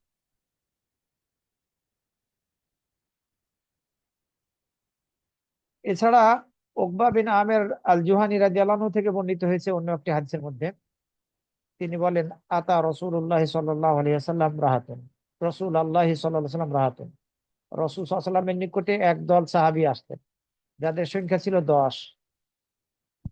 রাসূল সাল্লাল্লাহু আলাইহি ওয়াসাল্লামের নিকটে একদল সাহাবী আসলেন যাদের সংখ্যা ছিল 10। তারা বায়াত গ্রহণ করলেন, বায়াত গ্রহণ করার উদ্দেশ্যে রাসূল সাল্লাল্লাহু আলাইহি ওয়াসাল্লামের নিকটে এসেছিলেন। কিন্তু রাসূল সাল্লাল্লাহু আলাইহি ওয়াসাল্লাম 9 জনের সাথে বায়াত গ্রহণ করলেন, একজনের সাথে বায়াত গ্রহণ করলেন না। রাসূল সাল্লাল্লাহু আলাইহি ওয়াসাল্লামকে বলা হলো, প্রশ্ন করা হলো, হে আল্লাহ রসুল, আপনি তো এই ব্যক্তির সাথে বায়াত গ্রহণ করলেন না, কারণ কি? রাসূল সাল্লাল্লাহু আলাইহি ওয়াসাল্লাম বললেন, তার নিকটে তামিমা রয়েছে, প্রচলিত অর্থে তাবিজ রয়েছে। ফাদ খালা ইয়াদাহু ফাকাতাহা, সে তার হাত ভিতরে ঢুকিয়ে সে তাবিজটাকে কেটে ফেললো। রাসূল সাল্লাল্লাহু আলাইহি ওয়াসাল্লাম তার হাতকে ঢুকালেন এবং ঢুকিয়ে তাবিজটা কেটে ফেললেন। এরপরে তার সাথে রাসূল সাল্লাল্লাহু আলাইহি ওয়াসাল্লাম বায়াত করলেন। এরপরে বললেন, রাসূল সাল্লাল্লাহু আলাইহি ওয়াসাল্লাম বললেন, মান আল্লাকা তামিমাতান ফাকাদ আশরাকা, যে ব্যক্তি তাবিজ লটকালো, তামিমা লটকালো, সে শিরক করলো। মুসনাদে আহমদের 17,422 অথবা 17,458 নম্বর হাদিস। সিলসিলা সহিহার 492 নম্বরে শেখ আলবানী রহমতুল্লাহ আলাইহি এটিকে উল্লেখ করেছেন। ব্যাপক ভিত্তিক হাদিস, যে তাবিজ লটকালো সে শিরক করলো। তাবিজ থাকার কারণে রাসূল সাল্লাল্লাহু আলাইহি ওয়াসাল্লাম বায়াত গ্রহণ করলেন না। এছাড়া রাসূল সাল্লাল্লাহু আলাইহি ওয়াসাল্লাম যেমনি ভাবে ঝাড়ফুঁকের ক্ষেত্রে পার্থক্য করেছেন, যে ঝাড়ফুঁক দুই প্রকারের, একটি হচ্ছে শিরকি ঝাড়ফুঁক, আরেকটি হচ্ছে শরীয়ত সম্মত ঝাড়ফুঁক। তামিমার ক্ষেত্রে, তাবিজের ক্ষেত্রে এই পার্থক্য করেন। যদি রাসূল সাল্লাল্লাহু আলাইহি ওয়াসাল্লাম পার্থক্য করতেন, যে যেমনি ভাবে ঝাড়ফুঁকের ক্ষেত্রে শিরকি ঝাড়ফুঁক আছে, অনুরূপভাবে তামিমের তামিমার ক্ষেত্রে শিরকি ঝাড়ফুঁকের ক্ষেত্রে শিরকি এবং শিরক মুক্ত ঝাড়ফুঁক যেমনি ভাবে আছে, অনুরূপ ভাবে তাবিজের ক্ষেত্রেও শিরকি ঝাড়ফুঁক যেমনি আছে, অনুরূপ ভাবে শিরক মুক্ত শরীয়ত সম্মত তামিমা বা তাবিজ আছে। যদি এরকম পার্থক্য করতেন তাহলে আমাদের কোনো আপত্তি ছিল না, কিন্তু রাসূল সাল্লাল্লাহু আলাইহি ওয়াসাল্লাম পার্থক্য করেন। আউফ ইবনে মালিক আল আশজাঈ রাদিয়াল্লাহু আনহু থেকে বর্ণিত হয়েছে, তিনি বলেন, আমরা জাহেলিয়াতের যুগে ঝাড়ফুঁক করতাম। আউফ ইবনে মালিক আল আশজাঈ রাদিয়াল্লাহু আনহু বলছেন, আমরা জাহেলিয়াতের যুগে ঝাড়ফুঁক করতাম। আমরা রাসূলকে জিজ্ঞাসা করলাম, হে আল্লাহ রাসূল, কাইফা তারা ফি যালিক, সেই সব ঝাড়ফুঁকের ব্যাপারে আপনার সিদ্ধান্তটা কি, আপনার মতামত কি? রাসূল সাল্লাল্লাহু আলাইহি ওয়াসাল্লাম বললেন, তোমরা যে সব কিছুর দ্বারা ঝাড়ফুঁক করতে, সেগুলো আমার নিকটে উপস্থিত করো, বলো, তোমরা জানাও আমাকে, সেই ঝাড়ফুঁকে কোনো সমস্যা নেই। এরপরে বললেন, সেই ঝাড়ফুঁকে সমস্যা নেই যে ঝাড়ফুঁকের মধ্যে শিরকের সংমিশ্রণ ঘটেনি। যে ঝাড়ফুঁকের মধ্যে শিরকের সংমিশ্রণ ঘটেনি, সেই ঝাড়ফুঁকে কোনো সমস্যা নেই। এ হাদিস মুসলিম শরীফের 5,862 নম্বরে বর্ণিত হয়েছে। অন্য হাদিসের মধ্যে বলা হয়েছে, সেই ঝাড়ফুঁকে কোনো সমস্যা নেই যে ঝাড়ফুঁক শিরকের অন্তর্ভুক্ত হয়নি, যে ঝাড়ফুঁকের মধ্যে শিরক নেই। আবু দাউদের 3,888, 3,888 অথবা 3,886 নম্বর হাদিস। সুতরাং ঝাড়ফুঁকের ক্ষেত্রে রাসূল সাল্লাল্লাহু আলাইহি ওয়াসাল্লাম পার্থক্য করলেন শিরকযুক্ত ঝাড়ফুঁক আর শিরক মুক্ত ঝাড়ফুঁক, কিন্তু তামিমা বা তাবিজের ক্ষেত্রে পার্থক্য করেন। সুতরাং তাবিজ, এটি কোরআনের দ্বারা হোক অথবা কোরআনের ছাড়া অন্য কোনো কিছুর দ্বারা হোক, যে কোনো কিছুর দ্বারাই হোক না কেন, সেটি শিরকের অন্তর্ভুক্ত।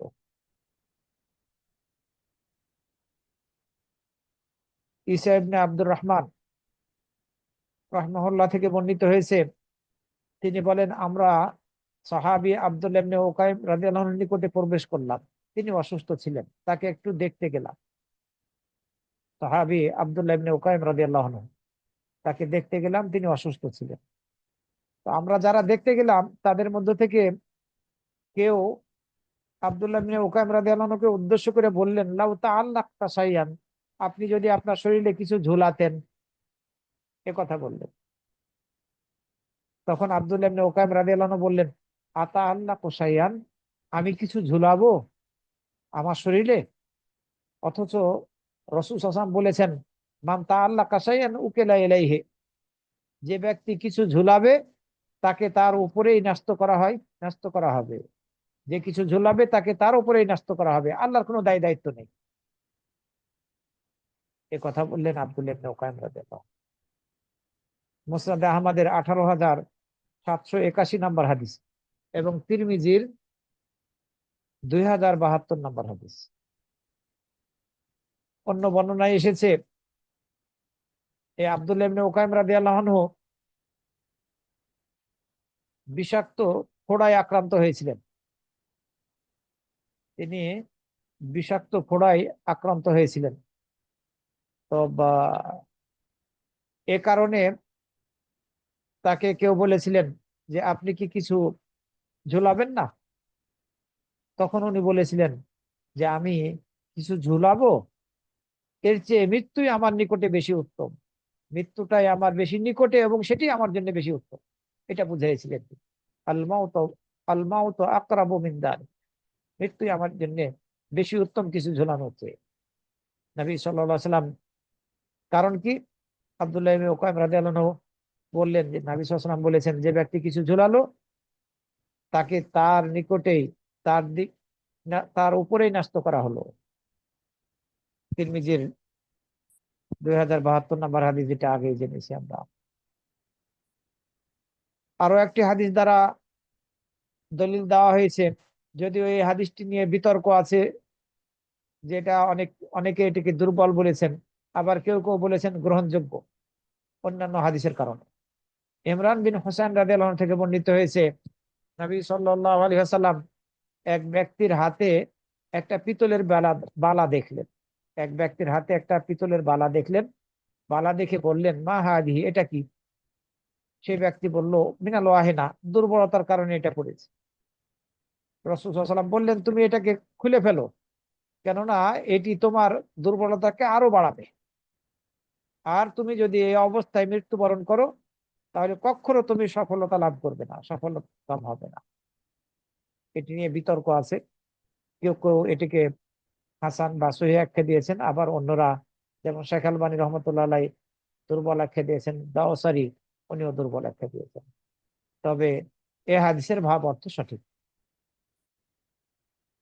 এছাড়া আরো একটি বিতর্কিত হাদিস আছে, এর আগের হাদিসগুলো কিন্তু বিতর্কহীন, যেগুলো আমি আগে পড়ে এসেছি, জেনে এসেছি। উকবা বিন আমের রাদিয়াল্লাহু আনহু থেকে বর্ণিত হয়েছে, তিনি রাসূল সাল্লাল্লাহু আলাইহি ওয়াসাল্লামকে বলতে শুনেছেন, মান তাআল্লাকা তামিমাতান ফালা আতামাল্লাহু লাহু, যে ব্যক্তি তাবিজ লটকাবে আল্লাহ তাকে পূর্ণতা দিবেন না, আর যে ব্যক্তি কড়ি ঝুলাবে আল্লাহ তাকে মঙ্গল দান করবেন না। এই হাদিসের অর্থ হচ্ছে এটি।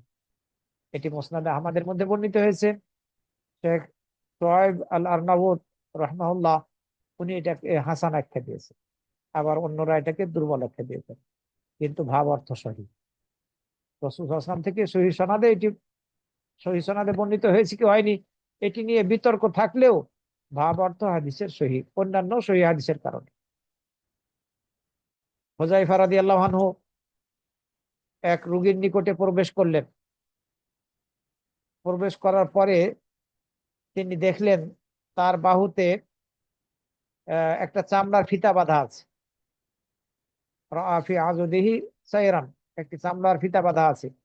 তিনি সেটাকে কেটে ফেললেন অথবা ছিনিয়ে নিলেন। এরপরে বললেন, ওয়ামা ইউমিনু আকতারুহুম বিল্লাহি ইল্লা ওয়া হুম মুশরিকুন, তাদের বেশিরভাগই আল্লাহর উপর ঈমান রাখে, তবে তার সাথে শিরক করা অবস্থায়। এই যে একটা চামড়ার ফিতা বেঁধে রেখেছে রোগ থেকে মুক্তির জন্য, সেটিকে কেটে ফেলে এই আয়াত তেলাওয়াত করলেন, সূরা ইউসুফের 106 নম্বর আয়াত। তাদের বেশিরভাগই আল্লাহর উপরে ঈমান রাখে, তবে তার সাথে শিরক করা অবস্থায়, মানে ঈমান আছে বলে দাবি করছে কিন্তু সে প্রকৃতপক্ষে ঈমানদার নয়, বরং মুশরিক।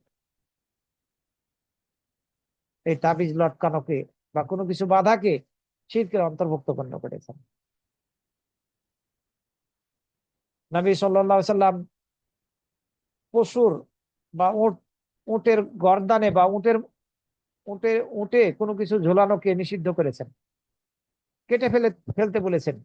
উটের গলায় অথবা ওটার শরীরের কোনো অংশে যদি কেউ কিছু ঝুলিয়ে রেখে থাকে, সেটা বালা হোক অথবা মালা হোক, এই জাতীয় কিছু যদি ঝুলায় বিশেষ উদ্দেশ্যে, তাহলে পরে রাসূল সাল্লাল্লাহু আলাইহি ওয়াসাল্লাম সেটিকে কেটে ফেলতে বলেছেন। আবু বাসির আল আনসারী রাদিয়াল্লাহু আনহু বর্ণনা করেছেন, তিনি রাসূল সাল্লাল্লাহু আলাইহি ওয়াসাল্লামের সাথে কোনো এক সফরে ছিলেন। আবু বাসির আল আনসারী রাদিয়াল্লাহু আনহু রাসূল সাল্লাল্লাহু আলাইহি ওয়াসাল্লামের সাথে কোনো এক সফরে ছিলেন। ক্বালা আব্দুল্লাহ ওয়ান্নাসু মাবিতুহুম ফি মাবিতিহিম, আর লোকেরা এই রাতের বেলা ঘুমিয়েছিল সফরকালীন সময়। তো রাসূল সাল্লাল্লাহু আলাইহি ওয়াসাল্লাম একজন দূত পাঠালেন, দূত প্রেরণ করলেন এই নির্দেশ দিয়ে যে তুমি যাও, কোনো পশুর গলায় যদি কোনো হার থাকে, কোনো উটের গলায় ধনুকের তারের মালা, এ কথা বলা হয়েছে, কোনো উটের গলায় ধনুকের তারের মালা অথবা অন্য কোনো মালা যেন অবশিষ্ট না থাকে, ওগুলো কেটে ফেলা হয়। এই দূতকে নির্দেশ দিলেন, আল্লাহ ইয়াবকায়ান্না ফি রাকাবাতি বা'iরিন কিলাদাতুম মিন বিতরিন ওয়াতারিন কিলাদাতুম মিন ওয়াতারিন আও কিলাদাতুন ইল্লা কুতিআত। কোন উটের গলায় ধনুকের তারের মালা অথবা কোনো অন্য কোনো মালা যেন অবশিষ্ট না থাকে, ওগুলো কেটে ফেলা হয়। এই নির্দেশ দিয়ে পাঠালেন রাসূল সাল্লাল্লাহু আলাইহি ওয়াসাল্লাম। মানে পশুর ক্ষেত্রে রাসূল সাল্লাল্লাহু আলাইহি ওয়াসাল্লাম গলায় বা পশুর শরীরে কিছু বাঁধতে ঝুলাতে নিষেধ করেছেন, কেটে ফেলতে বলেছেন। এ হাদিস বুখারী শরীফের 3005, মুসলিম শরীফের 5671 নম্বরে, আবু দাউদের 2554 নম্বরে বর্ণিত হয়েছে। এছাড়া মুসনাদে আহমদের 21887 নম্বরে। এই ধরনের ধনুকের তার দিয়ে মালা এই পরানো হোক উটকে, অথবা অন্য কোনো মালার পরানো হোক, রাসূল সাল্লাল্লাহু আলাইহি ওয়াসাল্লাম এগুলো কেটে ফেলতে বলেছেন। আমরা বিবেক সম্পন্ন মানুষ, আমাদের ক্ষেত্রে কিভাবে বৈধ হয়? এইসব হাদিসগুলো স্পষ্টভাবে প্রমাণ করে যে তাবিজ লটকানোটা এটি সম্পূর্ণভাবে শিরকের অন্তর্ভুক্ত। সেটি কোরআনের আয়াত দিয়ে হোক অথবা কোনো দোয়া, হাদিসের দোয়া দিয়ে তাবিজ দেওয়া হোক, অথবা অন্য যে কোনো কিছুর দ্বারা তাবিজ দেওয়া হোক না কেন, সেগুলো শিরকের অন্তর্ভুক্ত। যদি কোরআনের আয়াত দিয়ে তাবিজ দেওয়া বা দোয়া লিখে তাবিজ দেওয়া জায়েজ থাকতো, তাহলে রাসূল সাল্লাল্লাহু আলাইহি ওয়াসাল্লাম অবশ্যই তার উম্মতের জন্য স্পষ্ট ভাবে বলে দিতেন, অবশ্যই বলে দিতেন। কিন্তু তিনি তা বলেননি। সুতরাং কেউ যদি বর্তমানে এসব কিছুর দ্বারা তাবিজ দেওয়া জায়েজ বলেন, তাহলে তা কোনোভাবেই গ্রহণযোগ্য নয়। আমরা যদি জিকির আজকার সম্পর্কে অথবা দোয়া সম্পর্কে বর্ণিত হাদিসগুলোর দিকে একটু দৃষ্টি দেই, তাহলে দেখব সেসব হাদিসগুলোর মধ্যে বলা হয়েছে যে ব্যক্তি এই দোয়া বলবে, অথবা যে ব্যক্তি এই জিকির পাঠ করবে, দোয়া পাঠ করবে, বলার কথা বলা হয়েছে, পড়ার কথা বলা হয়েছে, পাঠ করার কথা বলা হয়েছে, ঝোলানোর কথা বলা হয়নি। কোরআন তেলাওয়াতের কথা বলা হয়েছে, ঝোলানোর কথা বলা হয়নি। জিকির আজকার বলার এবং পাঠ করার কথা বলা হয়েছে, ঝোলার কথা বলা হয়নি। যদি জায়েজ থাকতো তাহলে অবশ্যই রাসূল সাল্লাল্লাহু আলাইহি ওয়াসাল্লাম বলে যেতেন। সুতরাং কোনোভাবেই কোরআনের আয়াত দিয়েও তাবিজ গ্রহণ করা যায় না। আবার কিছু কবিরাজ আছে, তথাকথিত কবিরাজ আছে, যারা প্রতারণা করে, এই তাবিজ বিক্রি করে আর বলে যে কোরআনের আয়াত আছে, উপকার হবে। এ ধরনের লোক আমি পেয়েছি, যে আমাকে তো হুজুর বলেছেন যে এটা কোরআনের আয়াত দিয়ে, আমি বললাম যে খুলে ভাঙেন তাবিজ। ভেঙ্গে দেখা গেল যে কোনো ক্ষেত্রে দেখা যায় যে কি লেখা আছে সেটা বোঝাই যায় না, আবার কোনো ক্ষেত্রে লক্ষণীয় যে সেখানে নকশা আঁকানো আছে, কোরআনের আয়াত নাই। এই যারা তাবিজ বিক্রি করে, যেহেতু এটা শিরকি কাজ, আর যারা শিরকের সাথে জড়িত হয়, মিথ্যা কথা বলতে তাদের আর কোনো বাধা না, অন্য যে কোনো পাপ করতে তাদের পক্ষে আর কোনো কোনো বাধা সৃষ্টি করে না। শিরকের সাথে জড়িত হলে অন্য কোনো কিছু করতে কি আর বাধা থাকার কথা নয়। রাসূল সাল্লাল্লাহু আলাইহি ওয়াসাল্লাম, তিরমিজির একটি হাদিসের মধ্যে বর্ণিত হয়েছে, আব্দুল্লাহ ইবনে আমর ইবনে আস রাদিয়াল্লাহু আনহু থেকে, রাসূল সাল্লাল্লাহু আলাইহি ওয়াসাল্লাম বলেছেন, ইযা ফাজিআ আহাদুকুম ফিন নাওম, তোমাদের কেউ যখন ঘুমের মধ্যে ভয় পেয়ে যাবে, সন্ত্রস্ত হয়ে পড়বে, তখন সে যেন বলে, আউযু বিকালিমাতিল্লাহি তাম্মাতি মিন গাদাবিহি ওয়া ইকাবিহি ওয়া শাররি ইবাদিহি ওয়া মিন হামাযাতি শায়াতিন ওয়া আন ইয়াহদুরুন।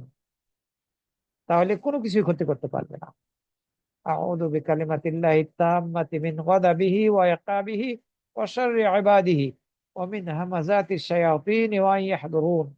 এই জিকির রাসূল সাল্লাল্লাহু আলাইহি ওয়াসাল্লাম বলতে বললেন, এটা তোমরা বলবে ঘুম থেকে যখন দেখবে তুমি সন্ত্রস্ত হয়ে পড়েছো, ভীত ভীত ভয় পেয়ে গিয়েছো, তখন এটা পড়বে। এই হাদিসের সাথে একটা জিনিস যুক্ত করা হয়েছে। বলা হয়েছে যে আব্দুল্লাহ ইবনে আমর রাদিয়াল্লাহু আনহু তিনি তার প্রাপ্তবয়স্ক সন্তানদেরকে এই দোয়া পড়ার ব্যাপারে তালকিন দিতেন, পড়তে বলতেন। আর অপ্রাপ্ত বয়স্ক যে সব সন্তান ছিল তাদের আহ, একটা একটা কাঠে লিখে তাদের গলায় ঝুলিয়ে দিতেন, এ কথা বলা হয়েছে অপ্রাপ্ত বয়স্ক শিশুদের গলায়। কিন্তু এই অংশটুকু সহি নয়, এটি দুর্বল, সহি নয়।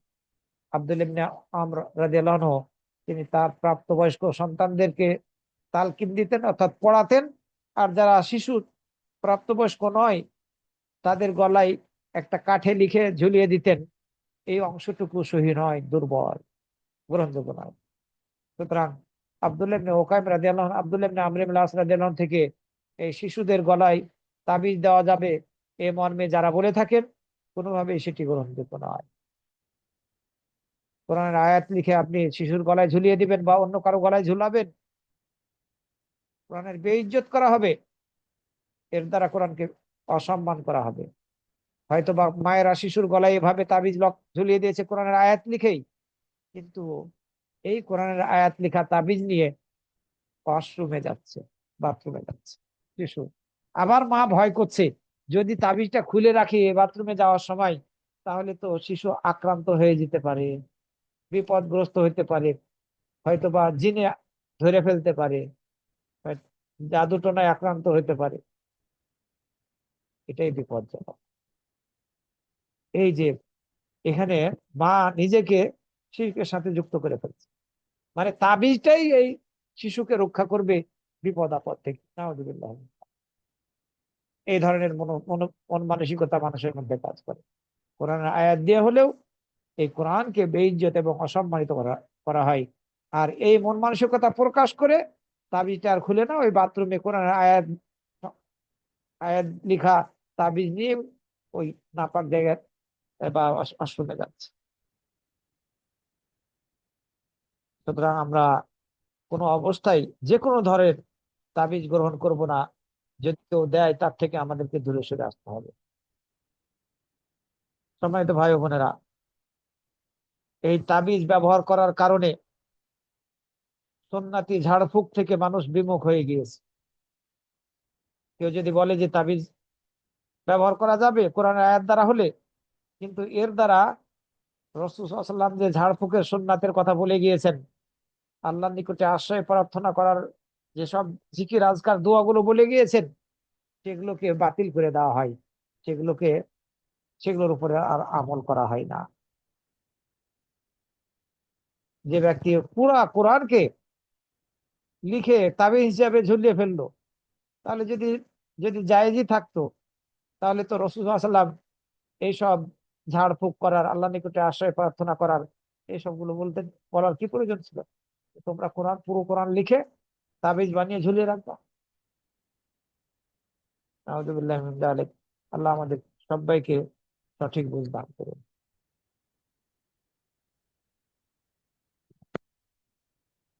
সাহাবীদের অবস্থানটা কি ছিল, তাবিজের ব্যাপারে সাহাবীদের অবস্থানটা কি ছিল, আমরা পূর্বেই কিছুটা জেনে এসেছি। এছাড়া আরো কয়েকটি সংক্ষেপে আরো কিছু জানবো আমরা। আব্দুল্লাহ ইবনে মাসউদ রাদিয়াল্লাহু আনহু তার কোনো এক স্ত্রীর নিকটে প্রবেশ করলেন।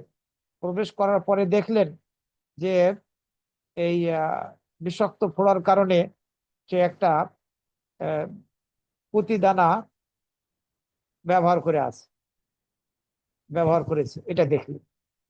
দেখে তিনি খুব কঠোর ভাবে সেটাকে কেটে ফেললেন, কঠোর ভাবে করে সেটি কেটে ফেললেন। এরপরে বললেন, ইন্না আলা আব্দুল্লাহ আনি শিরকে আগনিয়া, আব্দুল আব্দুল্লাহর পরিবার, আব্দুল্লাহর পরিবার শিরক থেকে সম্পূর্ণভাবে মুক্ত, এ কথা বললেন। অকালা, এবং বললেন, কান আমি মাহফিজনা আনিন নবী সাল্লাল্লাহু আলাইহি সাল্লাম, আমরা নবী সাল্লাল্লাহু আলাইহি সাল্লাম থেকে হেফজ করেছি, মুখস্থ করেছি। তিনি বলেছেন, ইন্নার রোকা ওয়াত তামাইমা ওয়াত তাওয়ালাতা শিরকুন, ঝাড়ফুঁক, তামাইম, তাবিজ এবং তেওয়ালা শিরকের অন্তর্ভুক্ত। আগেই আমরা এই হাদিস, অর্থাৎ শিরক সম্বলিত ঝাড়ফুঁক এবং তামিমা, তাবিজ, তেওয়ালা, স্বামী স্ত্রীর মাঝে মাঝে ভালোবাসা সৃষ্টি করবে এমন কিছু করা, এগুলো শিরকের অন্তর্ভুক্ত।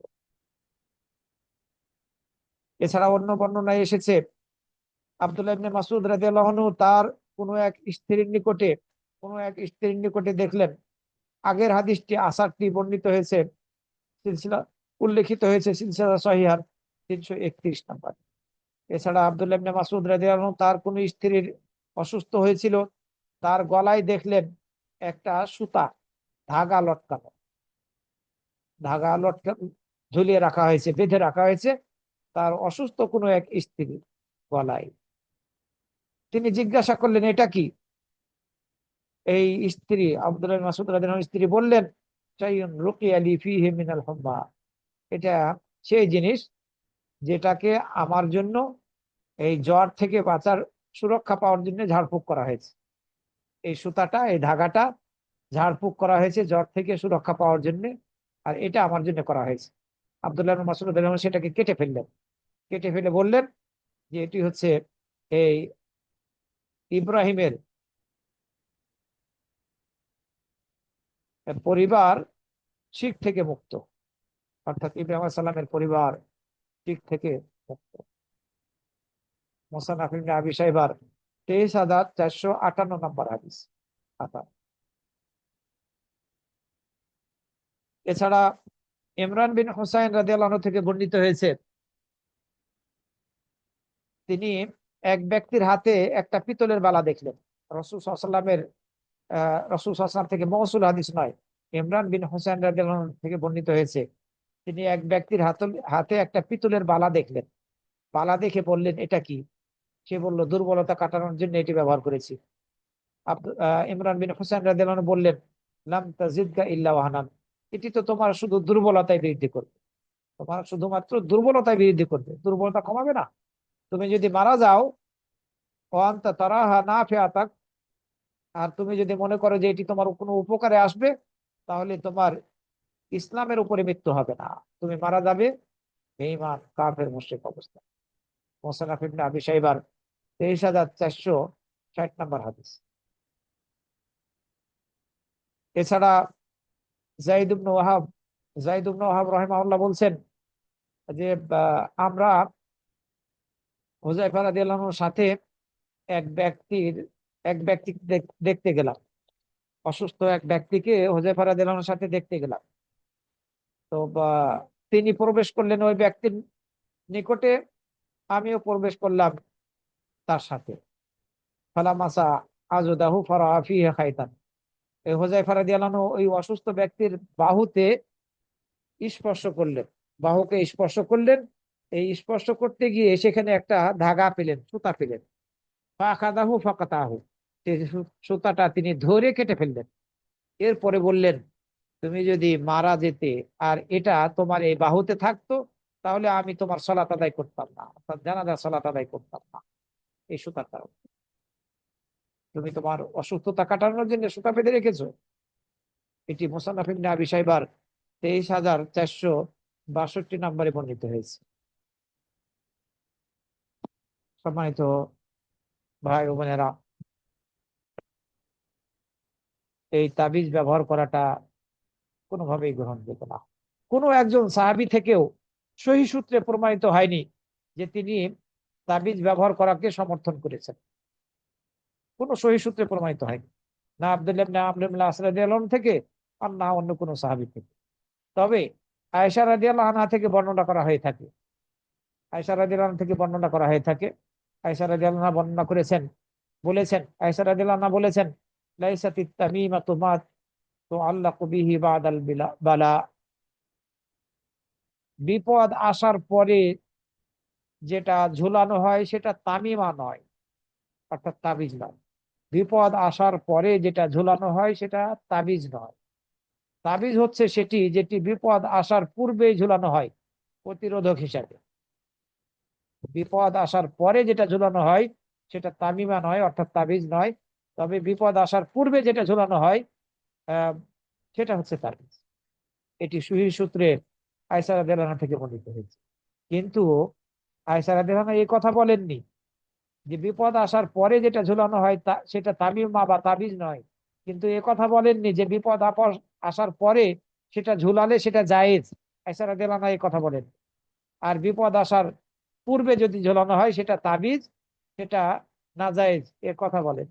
শুধু উনি সংজ্ঞা দিয়েছেন যে বিপদ আসার পরে যদি কেউ ঝুলায় তাহলে সেটা তাবিজ নয়, কিন্তু তিনি বলেননি যে এটা জায়েজ, এ কথা বলেন। সুতরাং আমাদেরকে অপব্যাখ্যা করলে চলবে না।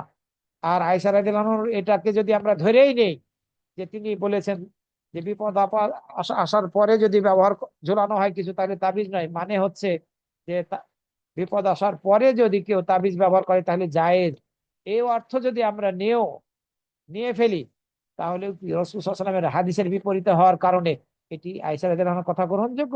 কোনোভাবেই গ্রহণযোগ্য নয়। কারণ রাসূল সাল্লাল্লাহু আলাইহি ওয়াসাল্লাম এই পার্থক্য করেননি। বলেছেন যে কিছু যে তাবিজ লটকালো সে শিরক করলো, ব্যাপকভাবে ভিত্তিক হাদিস। সুতরাং রাসূল সাল্লাল্লাহু আলাইহি ওয়াসাল্লামের হাদিসের বিপরীত অর্থ যদি এই আয়েশা রাদিয়াল্লাহু আনহার কথা থেকে পাওয়া যায় বা ধরা হয় তাহলে আয়েশা রাদিয়াল্লাহু আনহার কথা গ্রহণযোগ্য নয়, রাসূল সাল্লাল্লাহু আলাইহি ওয়াসাল্লামের হাদিসের বিপরীত। আবার আয়েশা রাদিয়াল্লাহু আনহা থেকে বর্ণনা করা হয়ে থাকে যে যদি কোরআন থেকে তাবিজ ঝুলানো হয় তাহলে সমস্যা নেই, বিপদ আসার পূর্বে হোক অথবা বিপদ আসার পরে হোক। কিন্তু এটি সহিহ সূত্রে প্রমাণিত হয়নি, এটি দুর্বল। বিপদ আসার পরে অথবা বিপদ আসার পূর্বে যদি কোরআনের আয়াত দিয়ে তাবিজ বানানো হয় আর সেটি ঝুলানো হয় তাহলে সমস্যা নেই, এ ধরনের কথা আয়েশা রাদিয়াল্লাহু আনহা থেকে বর্ণনা করা হয়ে থাকে, এটি দুর্বল, সহিহ নয়, গ্রহণযোগ্য নয়। সম্মানিত ভাই ও বোনেরা, এক কথায় কোন সাহাবী থেকে সহিহ সূত্রে প্রমাণিত হয়নি যে তারা বলেছেন তাবিজ ব্যবহার করা জায়েজ, এ কথা বলে। তাবিজ ব্যবহার করাটা কখনো কখনো বড় শিরকের অন্তর্ভুক্ত হয়ে যাবে, আবার কখনো কখনো ছোট শিরকের অন্তর্ভুক্ত হবে। যখন তাবিজ ব্যবহার করা হবে আর যিনি তাবিজ ব্যবহার করছেন অথবা অন্যকে করাচ্ছেন তার যদি এই আকীদা হয়, এই বিশ্বাস হয় যে আল্লাহকে ছাড়াই এটি বিপদ থেকে মুক্ত করবে, কুনজর থেকে বাঁচাবে, জাদুটোনা থেকে বাঁচাবে, এই ধরনের মন মানসিকতা যদি থাকে, বাস্তবিক পক্ষে বেশিরভাগ লোকের ক্ষেত্রেই এই মন মানসিকতা থাকে। জিজ্ঞাসা করেন তাবিজ ব্যবহার করেছেন কেন? ঝাড়ফুঁক থেকে বাঁচার জন্য। মানে কি এই তাবিজটা না, তাবিজ ব্যবহার করেছেন কেন, কিসের জন্য? উত্তরে বলবে যে কুনজর থেকে বাঁচার জন্য, জাদুটোনা থেকে বাঁচার জন্য, এ কথা বলবে। মানে এই তাবিজটা সেটা থেকে, এগুলো থেকে বাঁচাবে, বিপদ আপদ থেকে বাঁচাবে, এই জন্য। নাউজুবিল্লাহ মিন যালিক। বড় শিরক এ ধরনের কথাবার্তা বলা, আল্লাহর নাম হয়তো বা নেবেই না। আর যদি এরকম আকীদা পোষণ করে যে আল্লাহ সুস্থতা দানকারী কুনজর থেকে এবং আহ সুরক্ষা দানকারী কুনজর থেকে, আবার জাদুটোনা থেকে, তবে এটি মাধ্যম হিসেবে ব্যবহার করছে, হয়তোবা এটা অসিলা হিসেবে কাজ করবে, তাহলে এটি ছোট শিরক। এই আকীদার কারণে এটা ছোট শিরক। তাহলে পরে এটিও শিরক। যে শিরকি হোক না কেন, ছোট অথবা বড়, যদি মৃত্যুর পূর্বে তওবা করে মৃত্যু বরণ করার সুযোগ না হয় তাহলে জাহান্নামে যেতেই হবে। যে তাবিজ ব্যবহার করলো আর এই তাবিজই তাকে সুরক্ষিত রাখবে, এ আকীদা পোষণ করবে, সে বড় শিরককারী হিসেবে গণ্য হবে এবং তাকে তার এই অবস্থায় মৃত্যু হয়ে গেলে চিরস্থায়ী তাকে জাহান্নামে, কোনো উপায় নেই। আর ছোট শিরক করা অবস্থায় যদি মারা যায় তাহলে জাহান্নামে যেতেই হবে। আল্লাহ রাব্বুল আলামিন একসময় হয়তো শাস্তি দেওয়ার পরে তাকে জান্নাত দিতেও পারে। সম্মানিত ভাই বোনেরা, সুন্নতি তরিকা আছে, সুন্নতি ঝাড়ফুঁক আছে, সেগুলো আমাদেরকে করতে হবে জাদুটন থেকে বাঁচার জন্য, কুদৃষ্টি থেকে বাঁচার জন্য, বিষাক্ত দংশন থেকে বাঁচার জন্য। রাসূল সাল্লাল্লাহু আলাইহি ওয়াসাল্লাম হাদিসের মধ্যে বলেছেন, যেমন রাসূল সাল্লাল্লাহু আলাইহি ওয়াসাল্লামকে জিবরাইল আলাইহিস সালাম ঝাড়ফুঁক করেছিলেন এই দোয়া পড়ে, বিসমিল্লাহি আরকিকা মিন কুল্লি শাইইন ইউযিকা মিন শাররি কুল্লি নাফসিন ওয়া আইনিন হাসিদিন আল্লাহু ইয়াশফিকা বিসমিল্লাহি আরকিকা। আবারও পড়ি, এই দোয়া পড়ে রাসূল সাল্লাল্লাহু আলাইহি ওয়াসাল্লাম যখন অসুস্থ হয়েছিলেন, জাদুতে আক্রান্ত হয়েছিলেন, তখন জিবরাইল আলাইহিস সালাম এই দোয়া পড়েছিলেন এবং সূরা ইখলাস, সূরা ফালাক এবং নাস নাজিল হয়েছিল। বিসমিল্লাহি আরকিকা মিন কুল্লি শাইইন ইউদিকা মিন শাররি কুল্লি নাফসিন ওয়া আইনিন হাসিদিন আল্লাহু ইয়াশফিকা বিসমিল্লাহি আরকিকা। মুসলিম শরীফের 5829 নম্বর হাদিস। তবে অবশ্যই ঝাড়ফুঁক করার ক্ষেত্রে আমাদেরকে কিছু শর্ত পালন করতে হবে। ঝাড়ফুঁক করতে হবে কোরআনের আয়াত তেলাওয়াতের মাধ্যমে, কোরআন সূরা তেলাওয়াতের মাধ্যমে, অর্থাৎ অথবা আল্লাহর নাম এবং গুণাবলীর মাধ্যমে, অথবা এবং ঝাড়ফুঁক হইতে হবে আরবি ভাষায়। আরবি ভাষায় যদি আপনি না পারেন, যে কোরআনের আয়াত অথবা হাদিসের দোয়া সরাসরি হুবহু অনুবাদকৃত হইতে হবে, অর্থটা যথাযথভাবে সেই অর্থের দ্বারা আপনি ঝাড়ফুঁক করতে পারেন। যদি আরবি আপনার জানা না থাকে, জিকির আজকারের দ্বারা ঝাড়ফুঁক হতে হবে, কোরআনের দ্বারা হতে হবে, হাদিসের দোয়ার দ্বারা হতে হবে, যে দোয়া সহিহ দলিল দ্বারা, সহিহ হাদিস দ্বারা প্রমাণিত হয়েছে। সাথে সাথে এই আকীদা পোষণ করতে হবে যে আল্লাহ রাব্বুল আলামিন এই বৈধ পন্থা আমাদের জন্য দিয়েছেন, ঝাড়ফুঁকের বৈধ পন্থা, শরীয়ত সম্মত পন্থা। আল্লাহ শেফা দানকারী, যেহেতু আল্লাহ আমাদেরকে এই বৈধ পন্থা অবলম্বন করার অনুমতি দিয়েছেন, সেটা করছে, এই আকীদা পোষণ করছেন। আল্লাহ শেফা দানকারী, তার ইচ্ছাই আরোগ্য লাভ করে। শিরক মুক্ত ঝাড়ফুঁক হতে হবে, বিদআত মুক্ত ঝাড়ফুঁক হতে হবে। কোনো এমন ব্যক্তির নিকটে ঝাড়ফুঁক করানো যাবে না যে ব্যক্তি তাবিজ বিক্রি করবে, তাবিজ বিক্রি করে থাকে, সুতা গলায়, বাহুতে অথবা কোমরে আর কবজিতে বেঁধে দেয়, এ ধরনের কোনো ব্যক্তির দ্বারা ঝাড়ফুঁক করানো যাবে না। আমাদেরকে সাবধানতা অবলম্বন করতে হবে।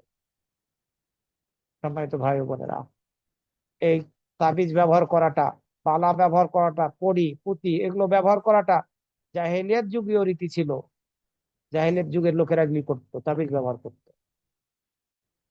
সুতরাং আমরা যদি এসব কিছু করি, তাহলে জাহেলিয়াত যুগীয় রীতিনীতির অনুসরণকারী হব, আর আল্লাহর কাছে সবচেয়ে বেশি ঘৃণার পাত্র হয়ে যাব। তিন শ্রেণীর লোককে আল্লাহ রাব্বুল আলামিন সবচেয়ে বেশি ঘৃণা করেন।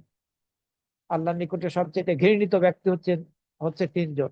একজন হচ্ছে সেই ব্যক্তি যে ব্যক্তি হারামের মধ্যে নাস্তিকতা বা জুলুম অত্যাচারের সাথে নিজেকে জড়িত করে, মক্কা এবং মদিনার হারামের এরিয়ায়। এবং সেই ব্যক্তি যে ব্যক্তি জাহেরের যুগীয় সুন্নাত রীতিনীতির ইসলামে আসার পরে অনুসরণ অনুকরণ করে, তালাশ করে, এই ব্যক্তি আল্লাহর নিকটে সবচেয়ে বেশি ঘৃণিত। তাবিজ যারা ব্যবহার করবেন, যে কোনো ধরনের তাবিজ হোক বা এই জাতীয় কিছু হোক যেগুলো আলোচনার মধ্যে এসেছে, তারা আল্লাহর নিকটে সবচেয়ে বেশি ঘৃণিত হবে। আর যে ব্যক্তি অন্যায় ভাবে অন্যের কোনো রক্ত প্রবাহিত করবে, এই ব্যক্তিও আল্লাহর নিকটে সর্বাপেক্ষা বেশি ঘৃণিত। আল্লাহ রাব্বুল আলামিন আমাদের সবাইকে এই তাবিজের অপচিকিৎসা থেকে, এই ধরনের যত অপচিকিৎসা আছে এগুলো থেকে হেফাজত করুন, এই শিরকি চিকিৎসা থেকে হেফাজত করুন। কোনো অবস্থায় যাতে আমরা এইসব চিকিৎসার সাথে নিজেদেরকে জড়িত না করি। আল্লাহ রাব্বুল আলামিন আমাদের সবাইকে এই তৌফিক দান করুন। আকুলু কওলি হাদা ওয়া আস্তাগফিরুল্লাহ লি ওয়া লাকুম ওয়া লিসাইরিল মুসলিমিন। করবে একত্রতে সে কোনো না কোনো দিন